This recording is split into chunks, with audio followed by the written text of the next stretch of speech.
Cuba es como hacer un viaje varias décadas al pasado. Aquí todo parece detenido en otra era, autos antiguos, edificios marcados por el tiempo y trámites que aún se hacen con papel y pluma. Conseguir productos básicos no es sencillo, y la vida diaria exige adaptarse constantemente. En medio de esta realidad, muchas mujeres ven en los extranjeros una posible vía de escape, y aún así, surge una pregunta inevitable. ¿Cómo hacen las personas que viven aquí para seguir sonriendo, después de todo lo que enfrentan cada día? Si algo define a Cuba, no es su sistema ni su economía, es su gente, personas amables, cercanas y hospitalarias incluso con desconocidos, gente que saluda, conversa y comparte lo poco que tiene sin esperar nada a cambio. Familias y vecinos que se apoyan para enfrentar los problemas diarios. Comunidades donde, cuando falta algo en una casa, se busca una solución entre todos. Una unión humana fuerte que se mantiene viva aun cuando el dinero no alcanza, los recursos escasean y el futuro es incierto, una forma de vivir donde la solidaridad no es un discurso, sino una necesidad cotidiana, y donde esa cercanía humana, que en muchos países se ha ido perdiendo, en Cuba sigue siendo parte esencial de la vida diaria. En Cuba, el acceso a los alimentos básicos depende de un sistema de racionamiento. Cada familia debe registrarse y presentar una libreta donde se anota lo que le corresponde cada mes. Pan, arroz, azúcar y algunos granos forman parte de esa lista. Las cantidades son mínimas y no cubren las necesidades reales. Para recibir el pan, las personas deben mostrar la libreta. Muchas veces, para que alcance, lo rellenan con aceite, azúcar o lo adaptan como pueden. No es una tradición ni una costumbre cultural. Es supervivencia. Y cuando la libreta ya no alcanza, comienza otra búsqueda. La crisis económica afecta directamente la alimentación. Conseguir comida suficiente se convierte en una preocupación diaria. Carne, leche y huevos no siempre están disponibles. Por eso, muchas personas buscan alternativas fuera del racionamiento. No por comodidad, sino porque con lo asignado oficialmente no es posible sostenerse. Detrás de esta escasez aparece un problema aún más profundo. El salario promedio en Cuba es extremadamente bajo. No permite independencia económica ni estabilidad. El peso cubano se ha devaluado y ha perdido credibilidad como moneda funcional. En contraste, el dólar se ha vuelto esencial para sobrevivir. Esto ha creado una desigualdad cada vez más marcada entre quienes reciben remesas del extranjero y quienes no. Mientras tanto, el sistema monetario, confuso e inestable, genera una sensación constante de incertidumbre en la vida cotidiana. Los apagones eléctricos en Cuba son frecuentes y, muchas veces, prolongados. Alteran la rutina diaria, dañan alimentos y afectan el descanso de las familias. La falta de electricidad se suma a una infraestructura urbana muy deteriorada. En muchas ciudades hay edificios en ruinas que, aún así, siguen siendo habitados. Muchas viviendas presentan un riesgo real de derrumbe. Vivir con precariedad se ha vuelto parte de la normalidad cotidiana. En medio de este escenario, el sistema de salud refleja otra contradicción del país. Cuba cuenta con profesionales de la salud muy bien formados y reconocidos. Sin embargo, el sistema carece de insumos básicos. Muchos medicamentos solo se consiguen a través del mercado informal o con ayuda externa.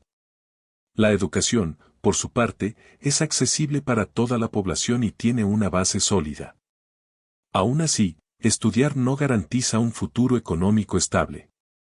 Frente a estas limitaciones, la cultura, el humor y la música siguen siendo herramientas de resistencia diaria, una forma de mantenerse en pie cuando todo lo demás falla. En este escenario de escasez, bajos salarios y pocas oportunidades reales, muchas mujeres se ven obligadas a enfrentar decisiones difíciles. Algunas encuentran en el turismo una posible forma de mejorar su situación. No se trata únicamente de dinero. Para muchas, relacionarse con extranjeros representa una oportunidad de ayuda, de apoyo económico o incluso de una posible salida del país. No es un fenómeno aislado ni puede entenderse fuera del contexto económico que atraviesa la isla. No es una elección completamente libre. Es la consecuencia de un sistema que ofrece muy pocas alternativas para construir un futuro estable. Y cuando las oportunidades dentro del país se agotan, aparece el dilema más profundo de todos. Para muchos cubanos, la decisión es clara y dolorosa. Quedarse y resistir. O irse y empezar de cero. Quienes tienen menos recursos suelen tomar los caminos más peligrosos. Salidas irregulares por mar, embarcaciones improvisadas y travesías llenas de riesgo. No es una aventura ni una historia romántica. Es desesperación. Más allá de quienes logran irse, el impacto de la migración se siente en cada hogar que queda atrás. El turismo es una fuente clave de ingresos para el país. Sin embargo, para muchas familias, la verdadera ayuda no llega desde dentro de la isla, sino desde el extranjero. Las remesas se han vuelto esenciales para cubrir necesidades básicas. La migración masiva ha separado a familias enteras. Hijos creciendo lejos de sus padres. Abuelos viendo pasar los años a través de una pantalla. El costo humano de esta realidad es profundo y silencioso.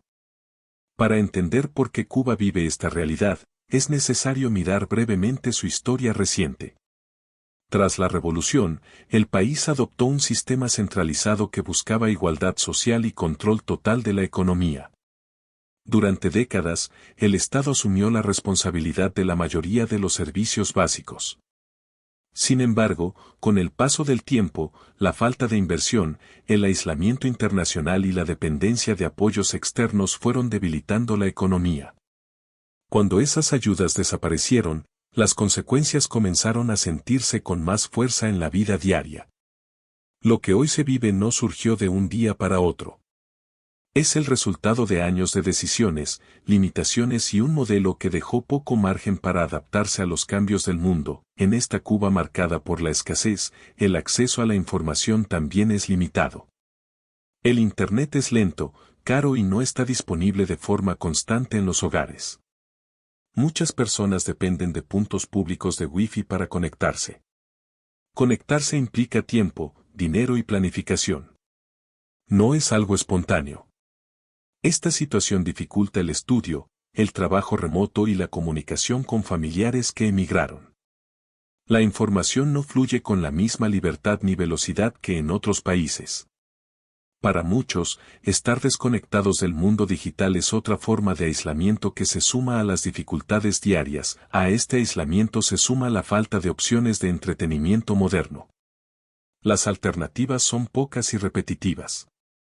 Los cines cuentan con carteleras limitadas y casi no hay estrenos internacionales recientes. Los eventos culturales masivos son escasos y el acceso al entretenimiento digital es restringido. Con el tiempo, el ocio se vuelve monótono. No se trata solo de aburrimiento.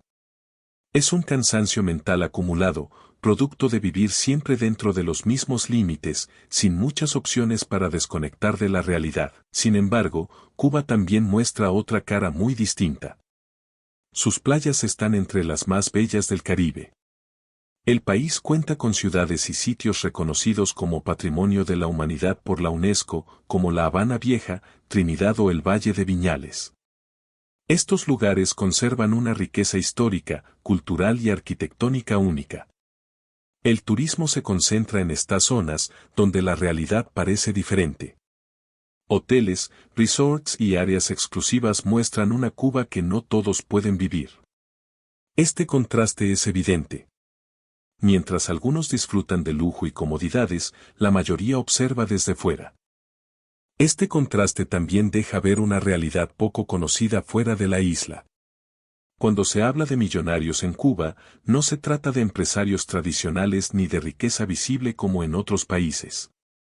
Se trata de un grupo muy reducido de personas con acceso privilegiado a divisas, recursos y oportunidades que la mayoría de la población no tiene. Algunos están vinculados directamente al sector turístico, otros reciben grandes ingresos desde el extranjero. Y otros ocupan posiciones cercanas a estructuras de poder o a actividades económicas controladas por el Estado.